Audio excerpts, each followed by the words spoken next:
Let's fold a 24-day cookie countdown calendar. So I like to start by separating that section in the middle.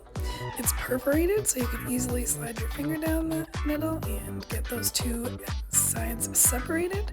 Then I like to start pre-folding some of the creases, as I'm doing here.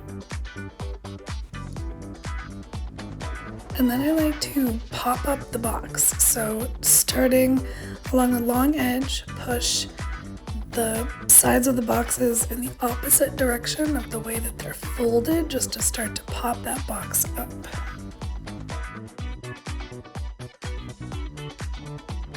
And then I like to, again, fold in some of these smaller creases.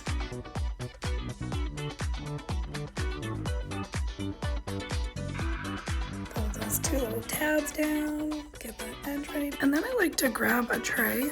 Putting the tray inside when you're trying to fold these gives the box some structure and really helps you to make sure you're not putting your fingers through any of the doors.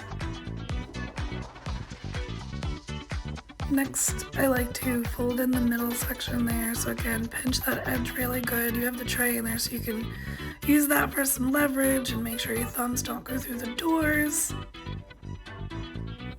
And then fold up this end panel over here.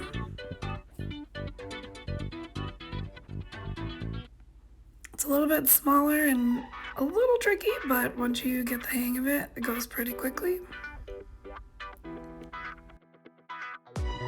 So get that long edge in there, and then you can fold the two little tabs into the box, and that really locks that end closed.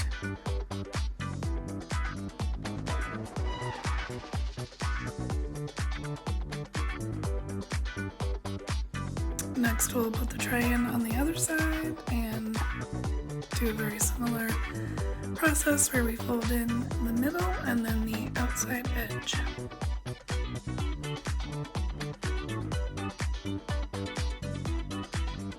Again, you want to use that tray inside as leverage, push against that, make sure your thumbs don't go through the doors of 3, 6, 9, or 12, and go over to the other end panel. Fold that middle crease.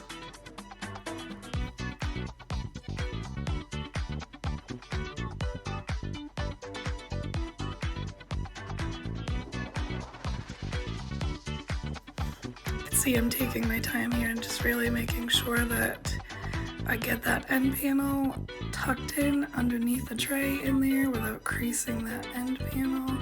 Square it all up, and then you really want to take your fingers and push that middle spine in, and that'll help you to fold the book.